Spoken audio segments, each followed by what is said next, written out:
This is the Voice of Early Childhood podcast.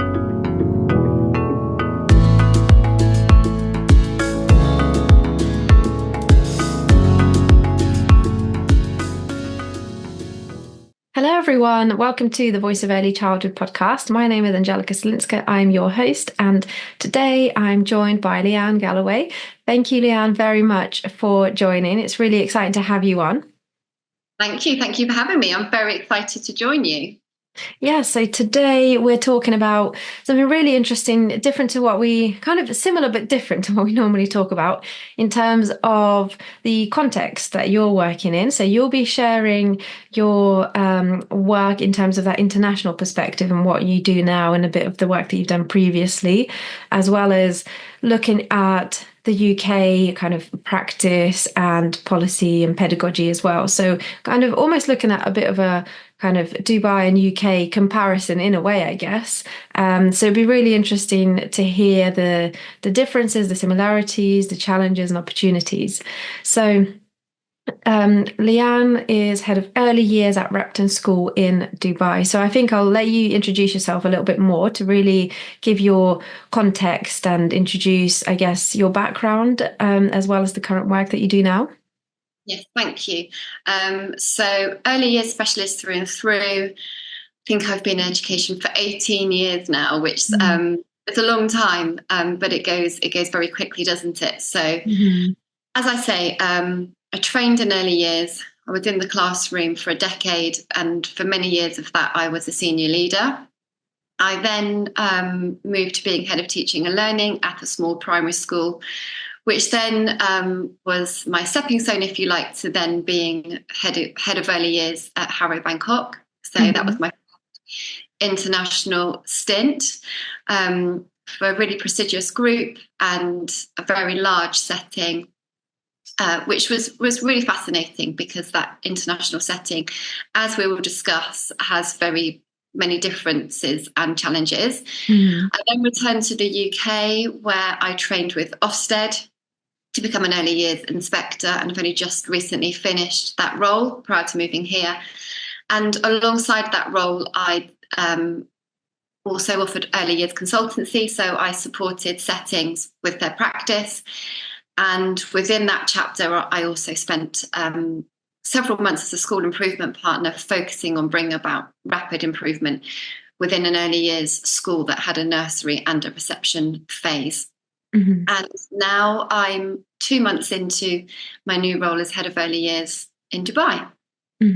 So I think it's exciting, as we've kind of discussed previously, away from the actual recording, but we'll bring this in as well so everyone can hear kind of your experience so far in your role. Like, as you say, it's you're 2 months in, so it's interesting to hear what everything's like in terms of like a new perspective. And I know that a lot of people do think about transitioning and working internationally. So that's something that maybe you could offer as well for people to kind of get an understanding of, especially whilst you're still 2 months in and you've got all these different things in your head in terms of, everything's new and different.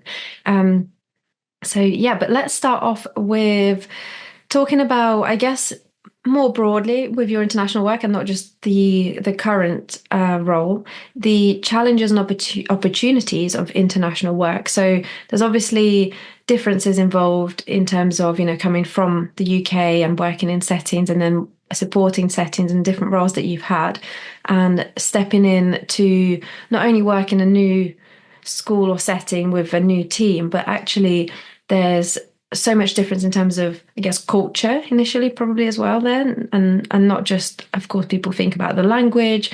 So would you like to tell us a little bit about that?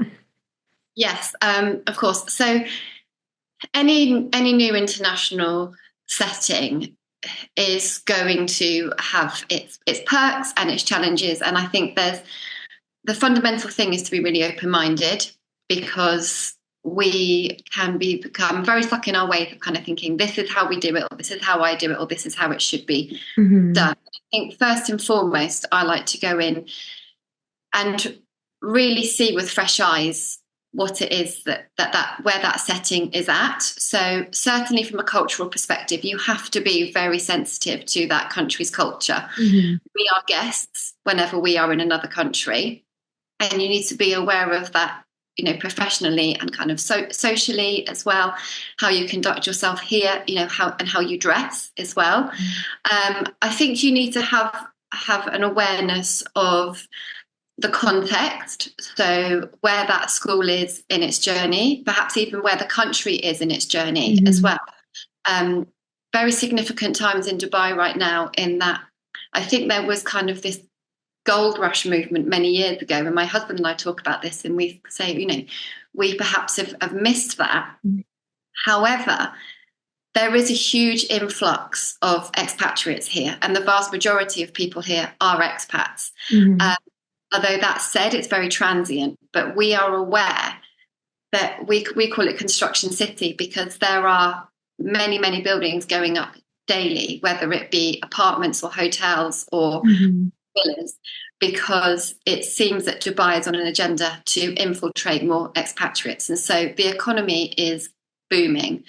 But taking that context, taking that history, and taking that culture, I think is really important when you set foot in your place of work.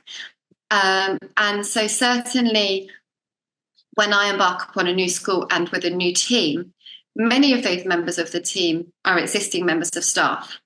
A handful have been in Dubai and at Repton for many years. Most have been there for maybe 1, 2, 3 years, and some are brand new. So I suppose one of the biggest differences is, at home in our schools, mobility is nothing like it is in an international setting, and particularly somewhere like Dubai, where it is particularly transient.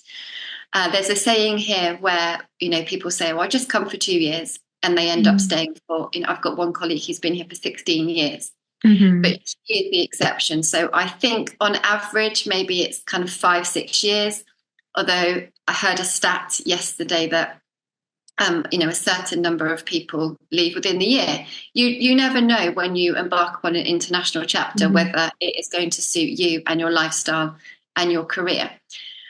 But I think certainly going into school, it's unpicking where we're at, what we need to do next, how we're going to do that, and who are the best people for the job. And as I said to you when we spoke off camera previously, when we were just kind of talking about the brief, I think that you have to do that really, really sensitively, because I could easily go in with an agenda and be completely blind to culture, context, and history.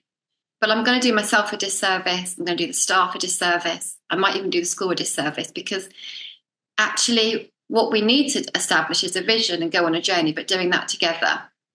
And so leading within that with emotional intelligence. And the way I've gone about that is that I have taken time to really unpick what's working well, what hasn't been working so well, what we want to address in the first instance, prioritizing those, and then creating working parties.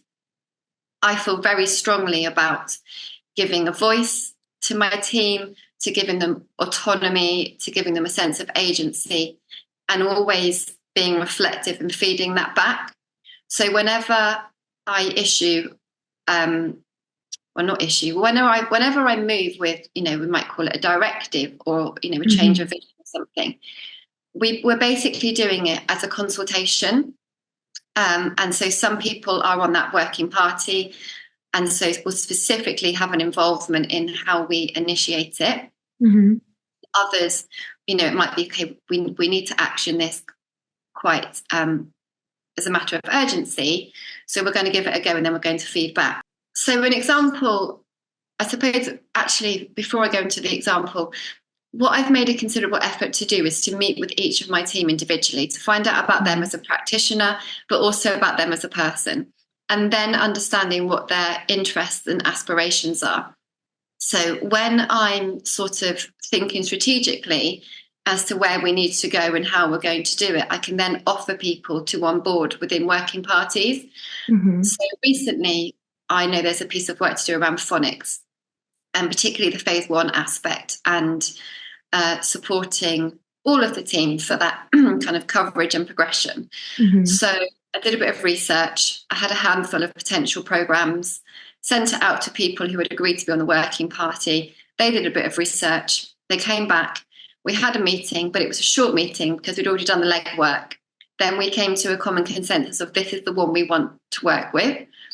We will purchase it. We will roll it out. We will trial it. And then I've got the heads of year as well as people within the working party who will then basically consult on that and feedback as to how effective that is. And, of course, then whether we continue using that year on year. But I suppose I'm very conscious that I do like to delegate. I do like to upskill. I see my role as a leader to upskill and empower people within my team so that they are then equipped to go and fulfill their aspirations. Mm-hmm. But I also said to my team from the outset, I won't be here forever and we have to succession plan. And I feel like the best way to do that is to upskill and empower the team in its existing format. And if people are still there when the opportunity arises, great. If not, actually for their CV, they have X, Y, and Z on that because of their work they've done within our team. So I suppose I'm a very democratic leader. I don't ever really think about my style. I would because I think it's really hard to put yourself into a particular box. Mm-hmm. But I think being really reflective is really, really important, and onboarding people onto that vision with you. And I just read something on LinkedIn about being the leader or being the boss.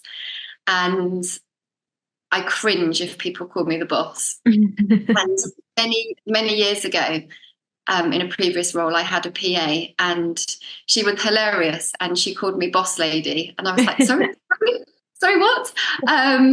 And yeah, I don't see myself as a boss or a manager. I see myself as a leader. And I think that is key to your mindset when you're leading any time, but particularly when you are working with a new team. Mm-hmm.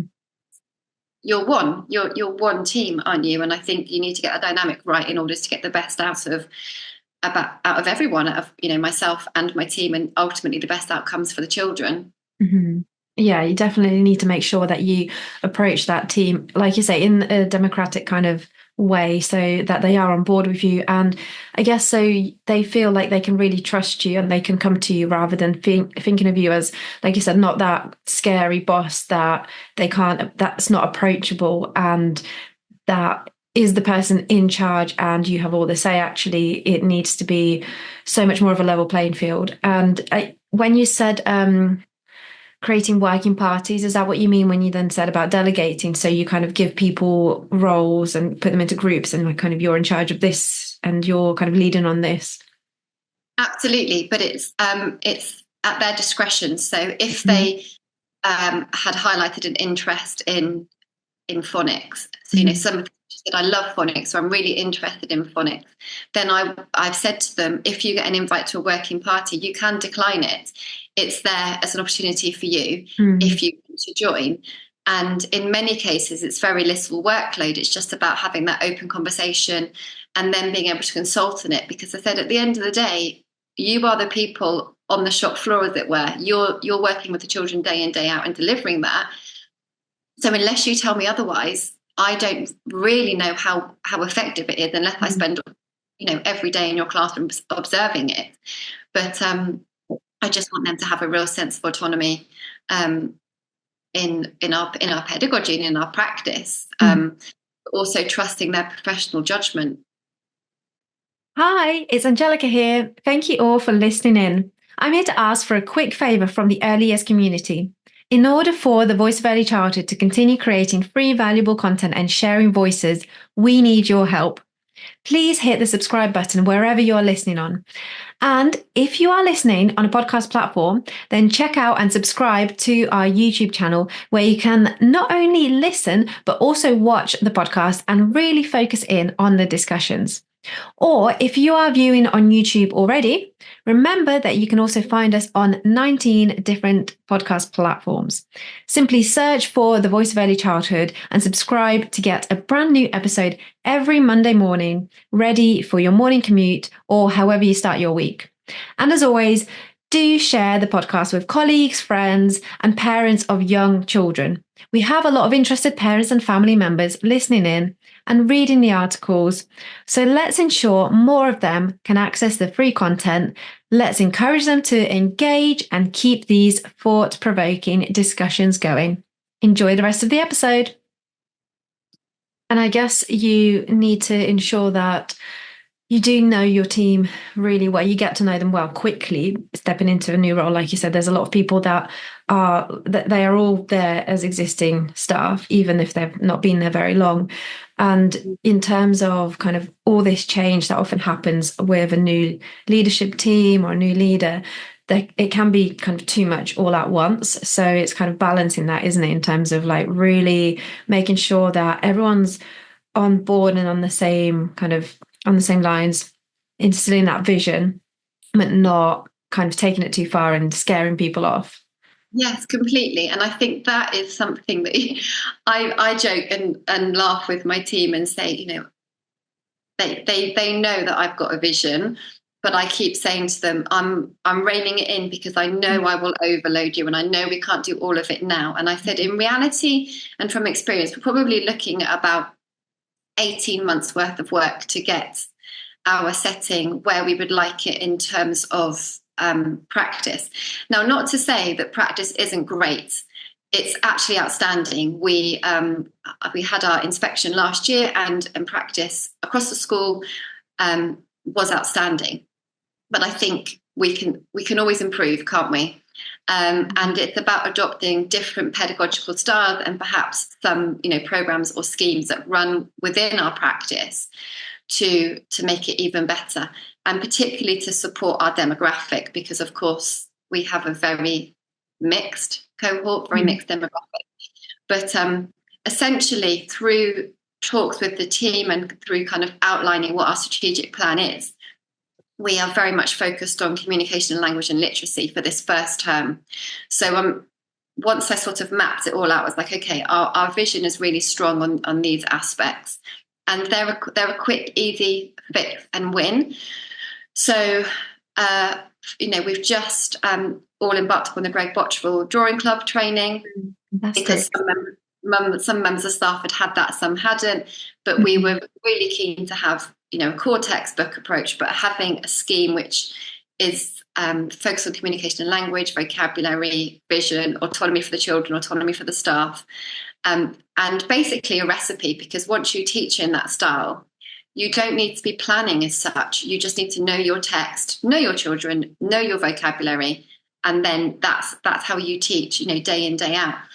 And then some other aspects of schemes or practice, which again are quick, easy fixes, so it's not overwhelming for the staff, and really no more than 2 initiatives for a whole term. So we've had a look at our continuous provision planning, because we're fortunate enough to have huge corridors that are essentially an extension of our classrooms. But that's taken teamwork, because they are shared spaces. And just looking at the etiquette around that and the pedagogy and, Ofsted 3 I's, as it were, to ensure that those spaces are of excellent quality and of parity to the classrooms, because they are a new space that's being used. We want to, level up those spaces.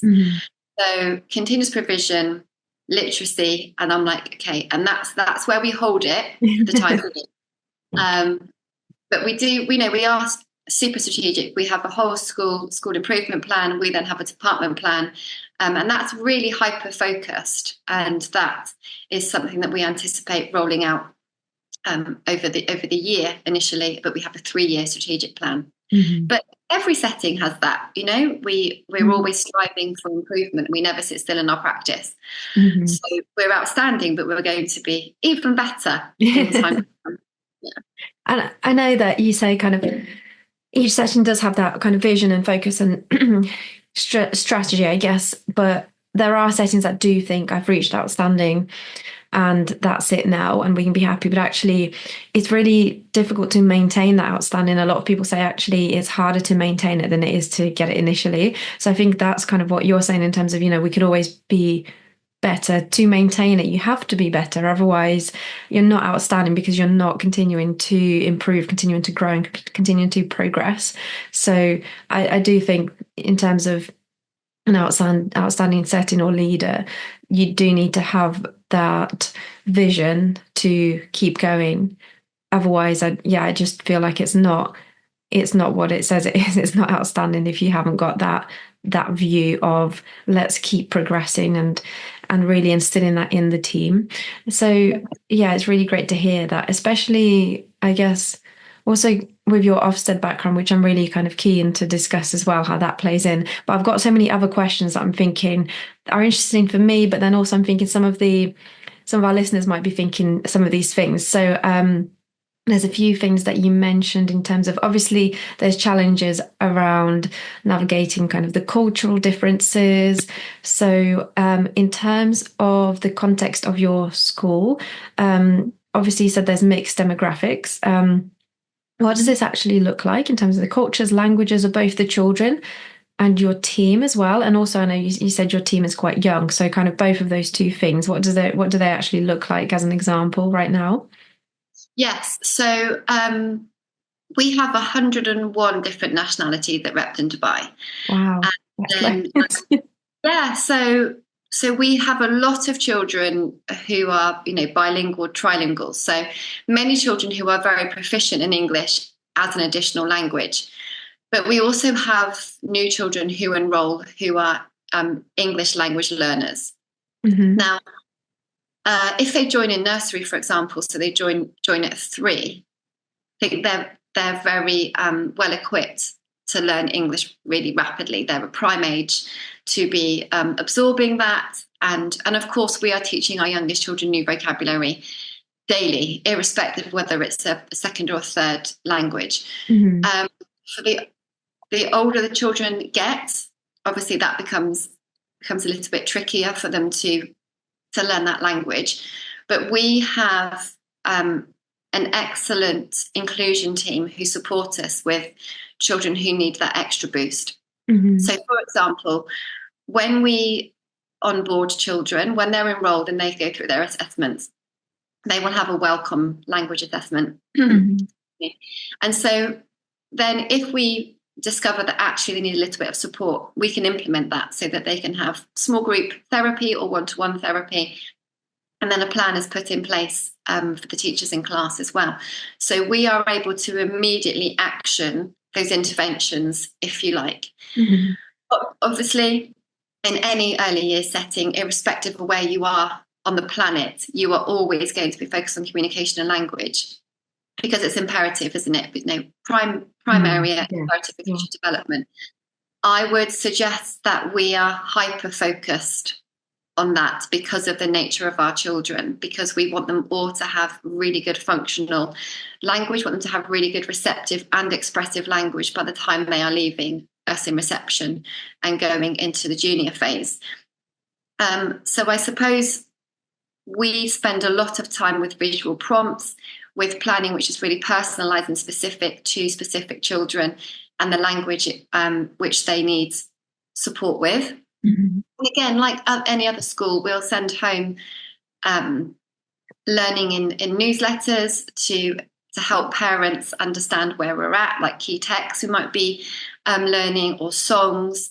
And then in time, we will have more parent workshops to support parents with supporting their children at home. And again, that's common practice. But I suppose our demographic is that language as an additional language is very, very prevalent. And for other students, it may be that they speak English well, but they may have a very strong accent. And so it's then, not a challenge, but something that we need to be really mindful of is that our teaching staff, because not all teaching staff are British, but that they have excellent communication skills as well. So from a recruitment perspective, our teachers must be fluent in English, and our support staff, our aspiration is that they will be absolutely fluent and can deliver a level of language, like a native English speaker. But that can be challenging. Not so much here in Dubai, but certainly in Thailand, for example, recruitment can be quite challenging to ensure that they are able to support our youngest learners with their level of English. And then I suppose thinking about my team as well, and my staff, lots of them are very young. But that's great because they have lots of energy. They, will be really up to date with the most recent training. But sometimes, that provides them mobility because they are looking for leadership opportunities, or they want to settle down and have a family. And so outside of being practitioners, we always have a personal life, which again, we need to balance and be really sensitive to. But what I want to instill in the workplace is a sense of longevity. So whatever work we do as a team, and whoever comes and goes, there are at least those outstanding foundations upon which to build on. And that can be difficult with a transient workforce. However, we are 7 and 8 form entry in nursery and reception. So we are huge. Wow, massive, yeah. Yeah, so we've got 15 classes in early years alone. So it would take a huge exodus to lose that practice because, we have very strong heads of year who work alongside me in that middle management role. And then, of course, 15 classes strong. It's very different perhaps to, say, some small primary schools in England where you might only have 1 or 2 classes of that age group. And then that teacher goes, and that kind of knowledge and practice and history, if you like, leaves with them. But the way in which I always aspire to work is that we have the foundations which are really evident, and that longevity. So likewise, for someone new that comes into the setting, we can say, this is how we practice at the moment, this is where we're going, this is how we're doing it. But I think it's stabilizing that workforce so they have the toolkit to hit the ground running, and then we'll work on improvements as we go along. So, yeah, it's so much to navigate in terms of different cultures, and then the large class sizes, I guess, the kind of the large school. And in terms of actual like class sizes, how many children do you have in a class? So in early years, it would be up to 20 children. I think just one of our classes is full at the moment. And again, there can be significant mobility within our students. Again, not so much at Repton, Dubai, but the international circuit means that many families are traveling for work, and so they are only in country for a season or a few years, and naturally you have a level of mobility within the school year because that's just the way it works in many businesses. But also, we have many children who join us at 3 and leave us at 18. We are through school. So for some children and some families, there will be, a number of children that have all gone through the school. And there's one mum who I've met, and she has 5 children in the school. And I say to her, well, how do you remember where they all, where you're meant to be and where they are, and who's doing what when? Because particularly with the offering of extracurricular activities, which is phenomenal, I think you would need a tag on each one of the children to know where, and trackers to know where they are, because we are the biggest campus in the UAE. I think we're 30. If I say 35 acres, then that might be a previous school. We're the largest campus. So you need a Segway to get around. But yeah, I mean, it's terrific. The opportunities which children have across their time is phenomenal. And does that bring challenges for you as a team in terms of how you, I guess, plan for children's learning and progression? Do you have to have a different approach to each child in terms of how long you know that they're staying? So would you take a different approach and I guess mindset if you know a child is only staying for, like you say, a season versus a child who's staying longer? Or do you kind of take the same approach because they might stay longer and you might not know? Yeah, I mean, in most cases, we often don't know if they're going, because I believe it would be more than likely unknown to the family. It may be that a new offer comes up, or perhaps they move back to their home country or a different country for personal reasons. We absolutely wouldn't change our approach, because we would be supporting every child to make the best possible progress, irrespective of how long they are with us. some children join us late as well. So we've had some children who have only just returned to the country in the last, say, 3 weeks or so, because they have been with families on business in the UK, for example. And so they have missed that initial induction into school. But then our job is to support them in, catching up. But no, I mean, every child, we all plan for children's next steps and interests, don't we? So irrespective of how long they're with us or how long they have been with us, there will be lots of personalised learning plan for those children in particular. Yeah, so I guess, like you say, similar to working in the UK in terms of trying to get to know every child the best possible way you can, even if they do leave, you still have that approach. In terms of cultural kind of impacts on pedagogy, I guess, and you mentioned that already. So I'm just kind of looking. I've made some notes. Cultural differences about you mentioned kind of thinking about the right thing to say and how to dress. So we've kind of just those practicalities of dressing, because obviously it's really hot in Dubai. You were saying before we recorded, it was like 27 degrees in the morning, like at 7 a.m. Yes. So we're currently peaking about 36 degrees in the middle of the day. So that is hot, but 2 months ago it was 46 degrees at this time. It is exceptionally hot. And so in terms of professional dress and to be culturally sensitive, I wouldn't be able to wear this at school because my shoulders are out. Yeah, and I'm in my apartment at the moment because, as you know, we're on a half-term break. So obviously you're going to be professionally dressed, suited and booted, but we need to have the tops of our arms covered at the very least, and our legs covered to just below the knee.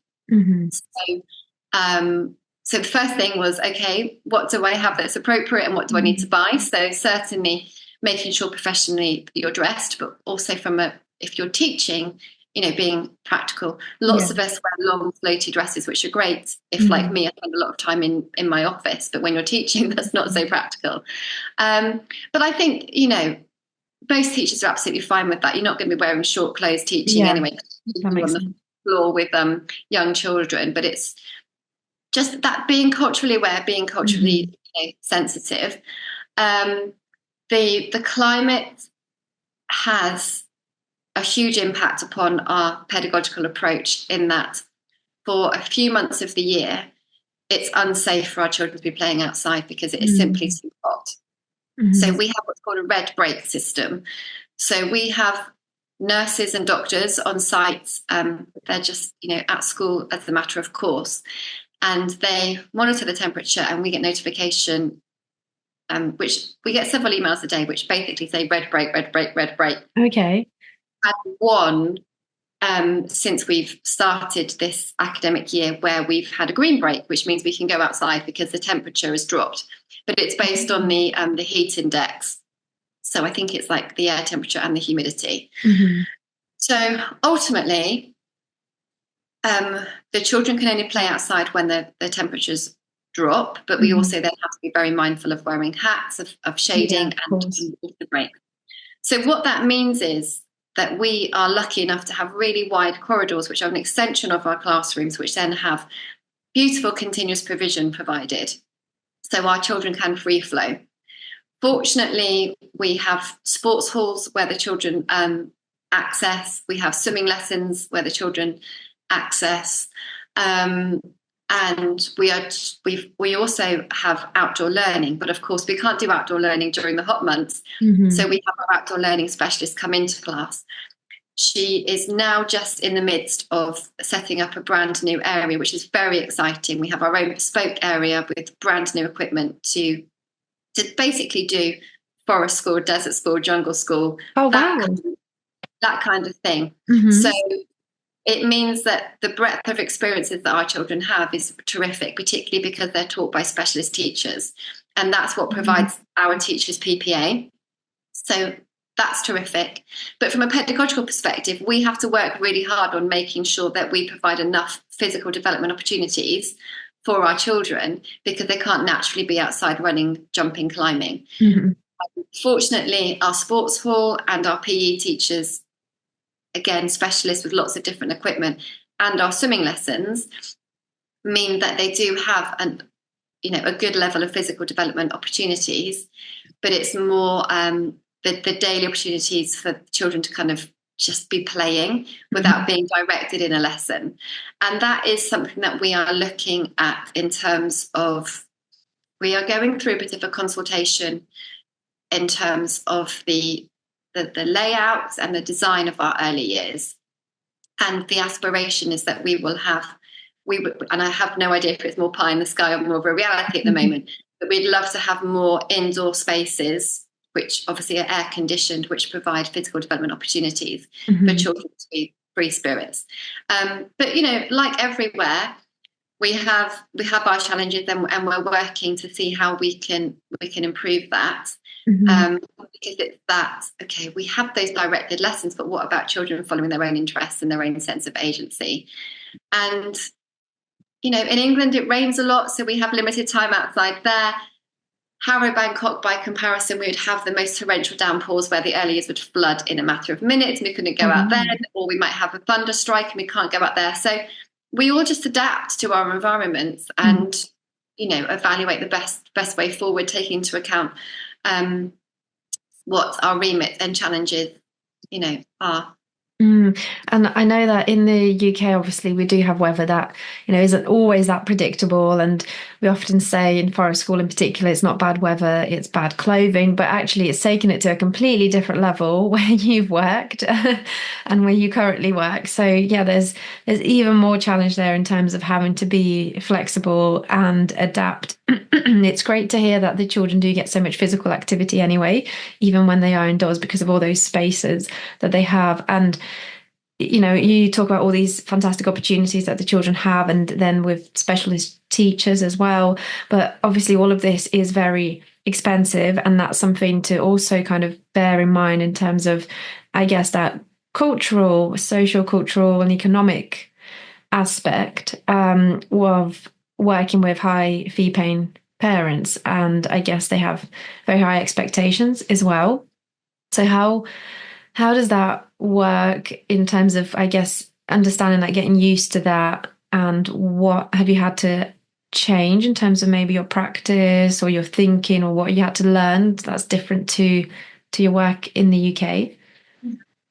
I think I've been well prepared, having worked internationally before and working with, families who are royal, who are VIPs. And so I think it's a cultural awareness. I believe that irrespective of whether parents are paying or not, you are still going to be doing your best to be offering the best level of education for your students. It just means that our demographic, is very different. And yes, our parents have very high expectations, and so they should. But I would say that any parent who is in the UK and has a child attending a state school should have high expectations, and so they should. And I believe it's like any other school, irrespective of culture, fee or non-fee paying. You have your professional judgment. You are led by your principal, by your governors, by your CEO, and you have a branding, you have a benchmark, you have an approach. We are very much in line with Repton UK, so we have strong foundations from our Repton UK.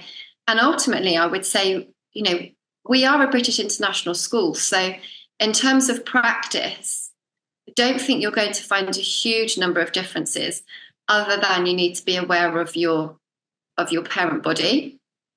Sometimes that means that things will change.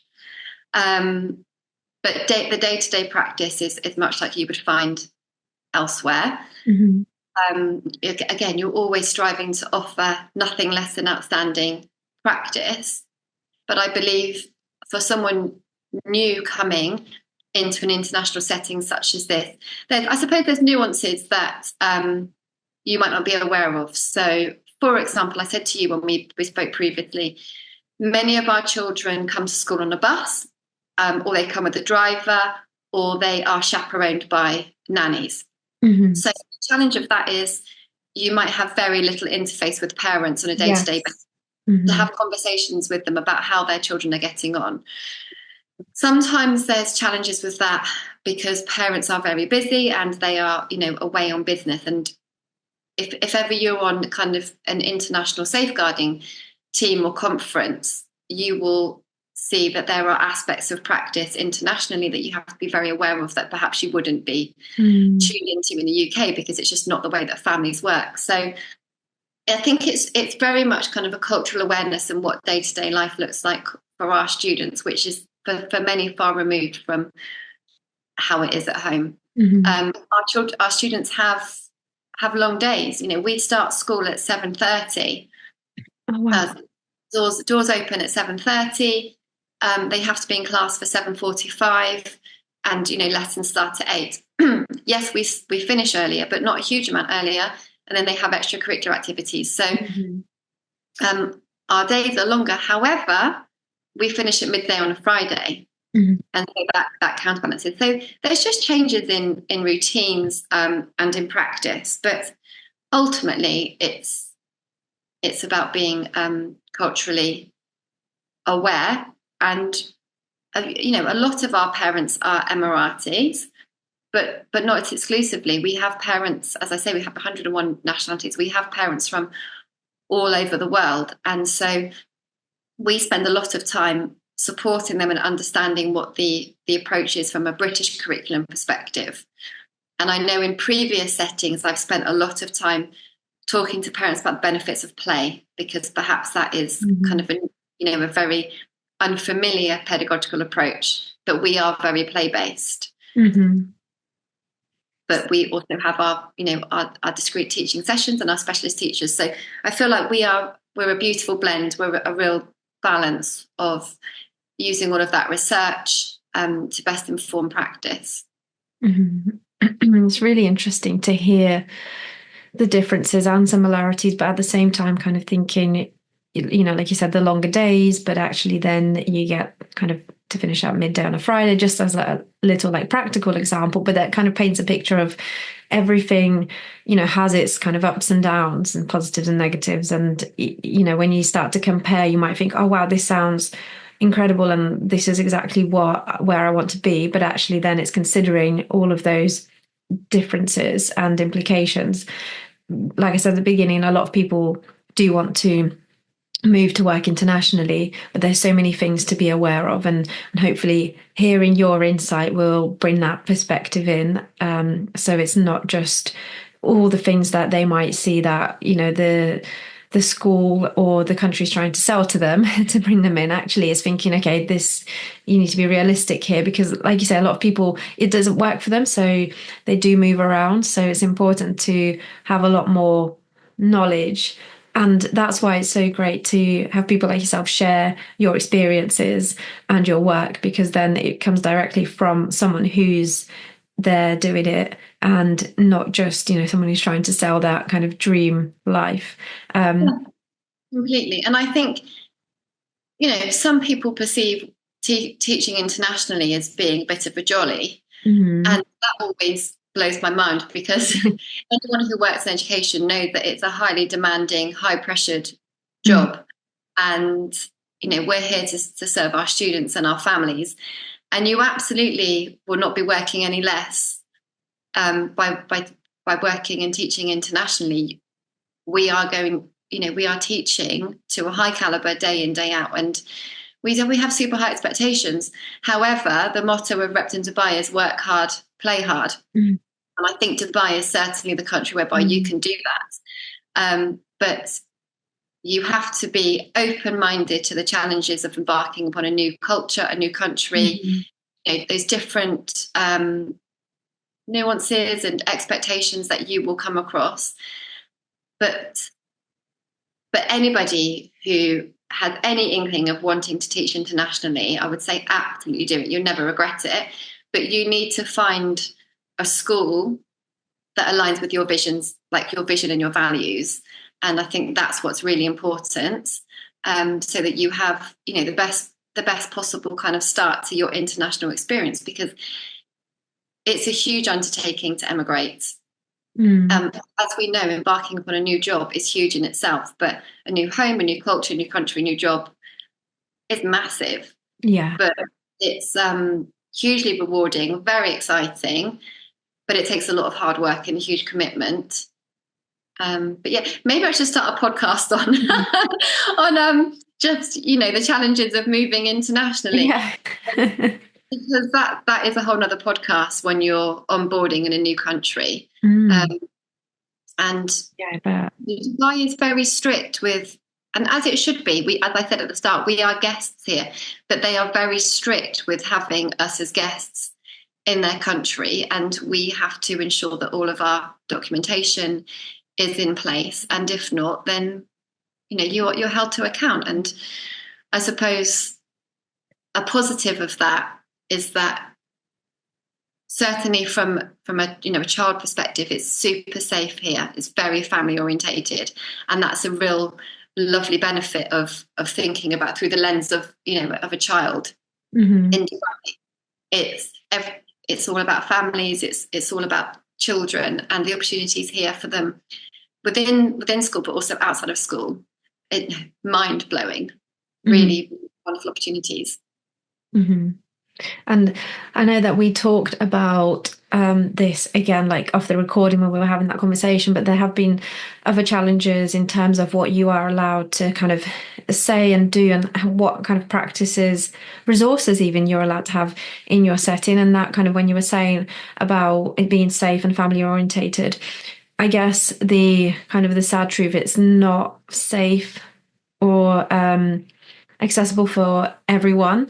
Actually, not everyone is welcome, unfortunately, in terms of the different country. It's like this in so many countries around the world, where we have a different, I guess, lifestyle and expectation, and that by lifestyle I mean like the cultural, I guess, expectations that we have, and potentially, I guess, values, which I guess the state also upholds. So I guess what I'm talking about is things that are quite challenging around, I know you mentioned before, resources that have anything to do with pride.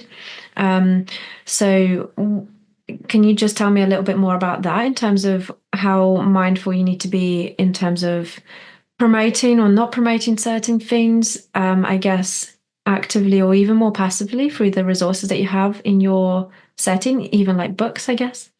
Yes, absolutely. So this has been a learning curve because Mm. it is different. And so ultimately we have to be very sensitive to the values of the UAE culture. Mm-hmm. And what that means is that we are not allowed to teach certain aspects of our curriculum, particularly thinking about older students and what that might mean with maturing and growing up. Obviously, we have to ensure that there are no resources or books or toys which go against values and perceptions and beliefs.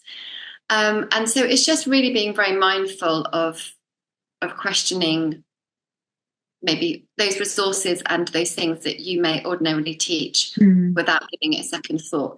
And even sort of talking about makeup of families and what that might look like in the UK. In more liberal countries, we have to be very careful about how we discuss that here. And so you'll probably notice I'm being quite guarded about what I do and don't say, because we can't be defamatory, we can't be derogatory, sorry. And again, we are guests, so we need to adhere by that. But what that means in reality is that when we have inspections and we have spot checks as well, our environments are checked. And there have been instances where, staff have just very naively, absent-mindedly, just not even clocked something because you just wouldn't, because, it's second nature to have X, Y, or Z in our classrooms, but they're extracted. And you're not allowed to have those, and schools face fines for having resources which are against the UAE values. So it's just another layer of being thoughtful and conscious of where we are in the world. It doesn't inhibit practice. It just means that you have to think outside the box sometimes. And then if we are having guests or visitors come into school to deliver learning, we get licenses for that as well. So everything goes through the body, if you like, of the authorities to ensure that everything is regulated and it's carefully monitored. And again, it's just an adjustment in mindset of this is what we need to do first. And that's something that I'm still learning about, because really until you kind of do that academic year and go through that cycle of what you would, typically do, you're like, oh, okay, we need a license for that. This person will lead on that, mindful of that. But I suppose in essence, the regulatory body or bodies, that regulation is frequent, it's robust, it's strict, and it comes with consequences. And again, I know when we spoke off air, but we went live. That accountability measure is very prevalent here. We spoke about Ofsted and how a typical cycle now is 6 years for Ofsted, whereas in Dubai, typically schools are inspected yearly. I explained to you how the KHDA have recently announced that they aren't inspecting this year. So that's lucky for me, because I can get my feet under the table prior to that inspection. However, we still have spot checks on other things. And within our group, because we're part of the Cognita group, we have a quality assurance visit coming up in just a few weeks' time. So one of our sister schools will come and quality assure us, and I'm lucky enough to be going on the inspection party, if you like, Abu Dhabi to do our sister school there. So we are always going to be quality assuring each other, irrespective of the external, but actually what we have is internal and external, because we're always striving to be better. So again, people who find Ofsted really challenging, well, actually that's far less frequent than here, for example. And I spoke to you previously about when we were inspected at Harrow Bangkok. That was a very different experience, because that was via the Council of International Schools. We did have inspectors in, but prior to that window, we spent months building a body of evidence on working parties to kind of triangulate our evidence and our own self-evaluation. So I think ultimately, wherever you are in the world, there's going to be that inspectorate, that accountability body, if you like. And they're just different. I don't think one's particularly easier or harder than the other. But that's what happens. We fall in line, don't we? And we just go through that process. Yeah, and I'm glad that the conversation did flow into inspections, quality assurance. That's something that I wanted to ask as kind of the final note in terms of your current experience of quality assurance. And it's really interesting that you mention all of those things in terms of the quality assurance visits and spot checks, because that is something that we, of course, are constantly, but also currently very much so, discussing and debating in the UK in terms of inspections and the inspection process, and whether there needs to be a massive change, and if actually many people have been saying whether kind of less formal, more frequent inspections would be a lot better, I guess, than what we currently have in terms of that kind of 6-year cycle and all the pressure that brings.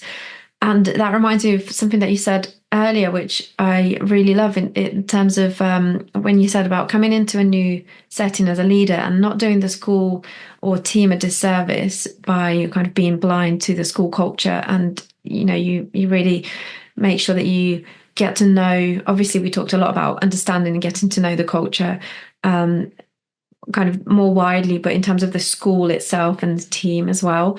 So I think that really links to what we see, or maybe unfortunately what we don't see in Ofsted in the UK, in terms of inspectors coming in on one day and only seeing the setting, for instance, if it's an early years setting, just that one day, just a few hours, and then they're gone and that's it. So there is no room really to understand the culture, to understand the setting, the community, the team, and really then be able to support.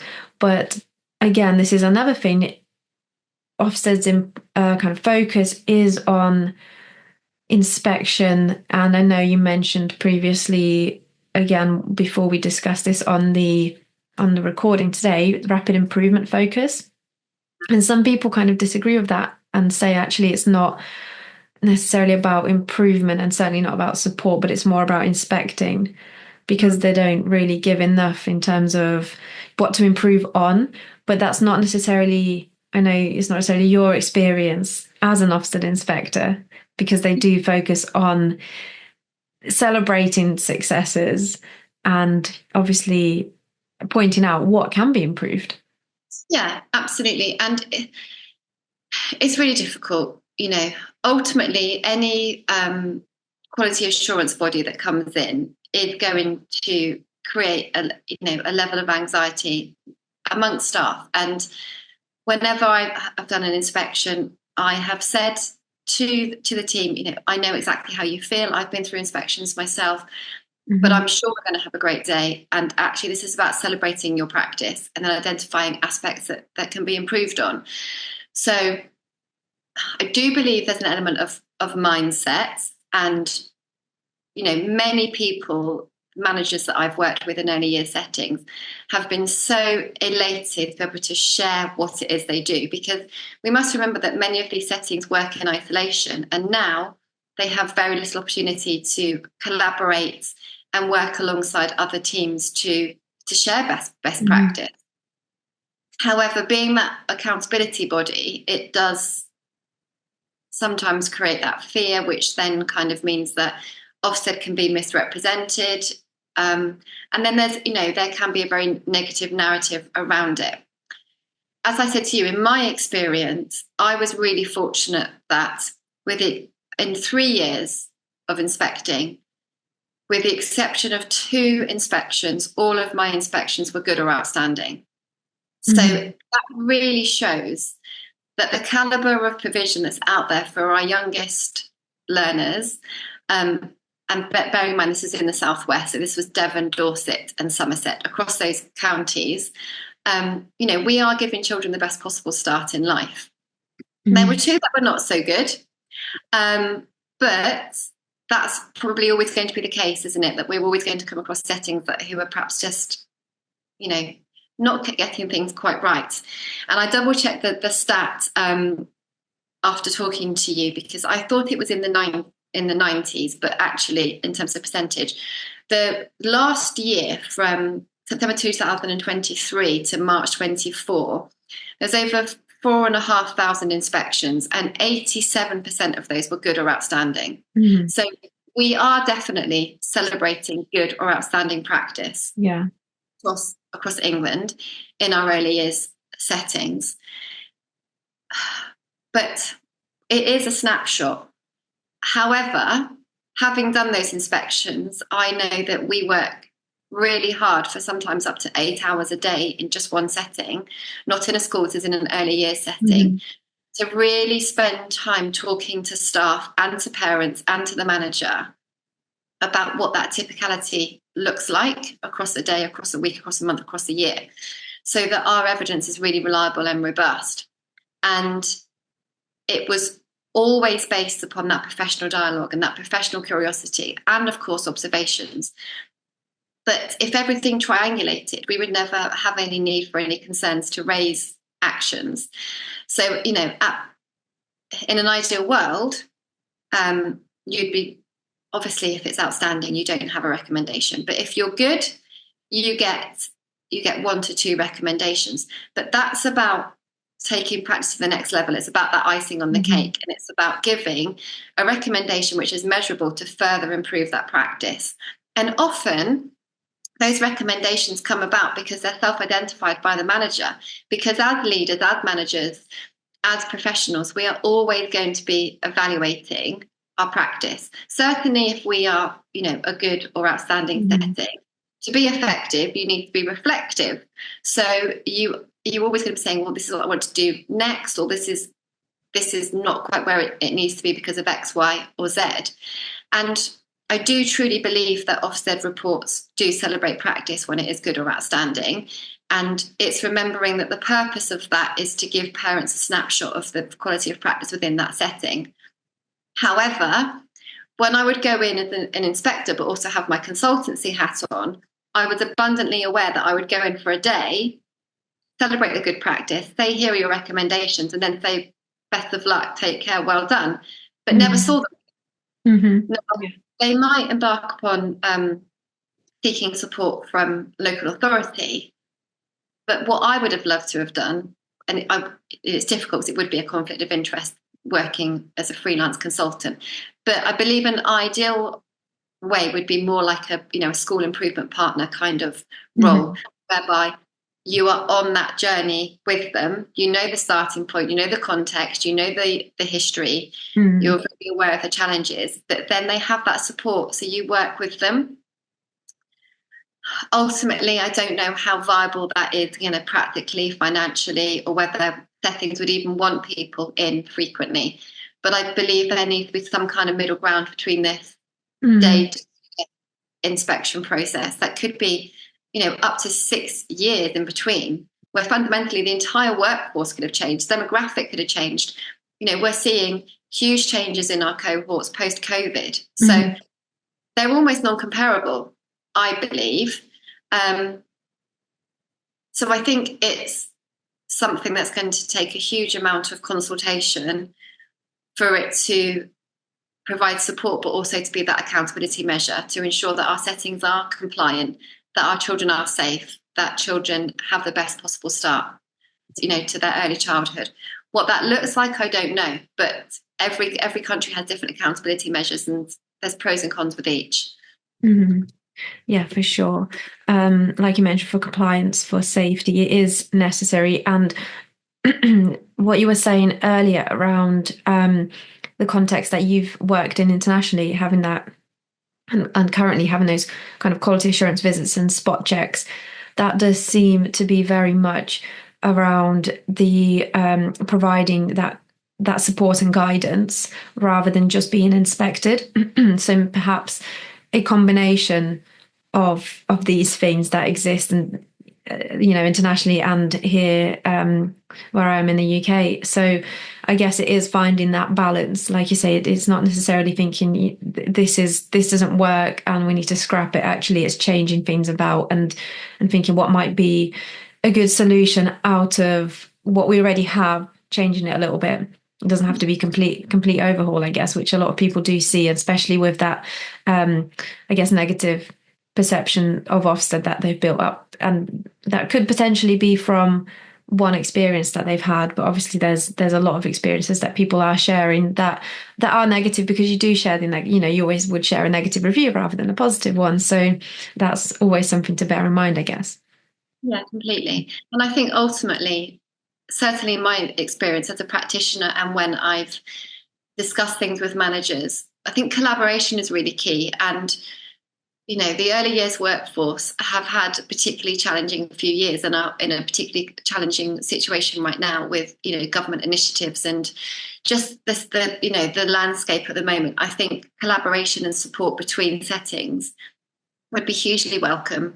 To share the struggles as much as the success stories, and I think it's just feeling like you're supported, because then again, from my own experience, even when you have those tough days, if you are feeling supported and you're in it together, that really lightens the load, doesn't it? And ultimately, we don't want any kind of fear factor to be prevalent, because that's just demoralizing. But reform, absolutely. What it will look like and whether that will then be perceived as being, challenging and negative, I don't know. But as I say to people all the time, change is good. And, you can learn from that. Yeah, for sure. And change does bring about discomfort, but certainly in that discomfort, there is learning and progress. That's definitely what I strongly believe in. And I think it's so great that you mentioned collaboration. Actually, I was just yesterday, I'm continuing to write it today, writing an article on the power of community and collaboration and networking and all these things that I very much believe in, and what is why I set up the Voice of Early Childhood. But exactly what you said, having that community around you, collaborating with different settings who are in the same boat as you, really, and ensuring that you do share practices and reflect together that really does allow you to feel like you're part of a wider early years community that is supporting each other, because there are so many challenges and pressures. And I would add to this, which is a strong kind of stance I take on parents and families, bringing them in beyond that kind of partnership work that we normally do or call, parent partnerships in our settings and across the early years, actually going so much bigger than that and thinking, how do we bring them into the early childhood community, kind of part of the sector essentially, because they can be our advocates. There's so many parents, there's so many families out there, so many people have children. It's not just about our kind of early years sector. There's families, parents working across, all sectors. So there's so many parents and families that you should be kind of getting on board and really supporting them to understand what early years is and what child development is, rather than just giving them the information about their specific child and that's it. Actually giving them that insight about early years in general, and ensuring that they are on your team as well, because they're very busy. Of course, we sometimes see them coming in and out of the setting, and there's sometimes lack of time for conversations, but actually they do want to be part of the settings. So yeah, that's something that's a really big thing. And I was going to say, actually, I think it's probably time to kind of wrap up the recording anyway, because we've talked so much. Thank you so much for sharing so much of your insight and experience and knowledge. And I particularly want to thank you about being open to have that challenging conversation around what is appropriate kind of culturally and the practices which might be against the UAE values. That's something that I've kind of thought, do I say anything? Do I not? And I was stumbling as I was trying to kind of phrase it in the right way as well, because like you said you needed to kind of tread carefully there to not be defamatory. And I was kind of thinking, oh, this is a really challenging conversation, but I'm glad that we kind of did have that conversation, because I'm sure a lot of people are thinking the same thing, and it's just these things, we need to open conversations about them. It's not let's just keep quiet about this or let's shout about this. It's just about opening up the discussions. Yeah, absolutely. I think it's acknowledging it and respecting it, and just being mindful that we are guests in this country. And I feel very privileged to be able to live and work here, but ultimately I think I will grow as a person from these experiences, both professionally and personally. But yeah, collaboration and communication, I think, is key. And yeah, that's one of the beauties of working in early years, that we certainly all like talking, we like working together as teams. And I think sharing best practice really ignites a passion in people. And to support that platform, I feel really passionate about that. And I really want to finish off by taking a quote from what you said. I love it. It really does kind of bring in that element that we were saying in terms of really opening up the conversations and being reflective. So you mentioned reflection a lot, and you said to be effective, you need to be reflective. I really love that. I think it kind of summarizes so much of what you actually said. And I think you said it when you were talking about inspections, but actually really summarizes so much of your approach and your pedagogy, which is really fantastic to hear. And I definitely believe that I'll, if I ever use that quote, I'll definitely quote you. Thank you. Yeah. So for everyone who's listening and watching, you can find Leanne's article on the Voice of Early Childhood website, as well as some other articles or episodes that have a similar topic to what we discussed, particularly around quality assurance and inspection. So for instance, Dr. Sue Allingham was on the podcast quite a while ago now, actually, and wrote an article around Ofsted being the sole arbiter of quality and problematizing that. And then also recently, Lucy Lewin's episode and article around the case for systemic change in Ofsted's approach. So a few similar things and a few things to kind of really consider there in terms of this episode as well, and the conversations that we opened up. But yeah, thank you very much again, Leanne. It was brilliant to hear all of your different insight, experiences and knowledge. And yeah, thank you. Thank you for being on. Thank you. It's a real pleasure to chat with you. So thank you for the invite.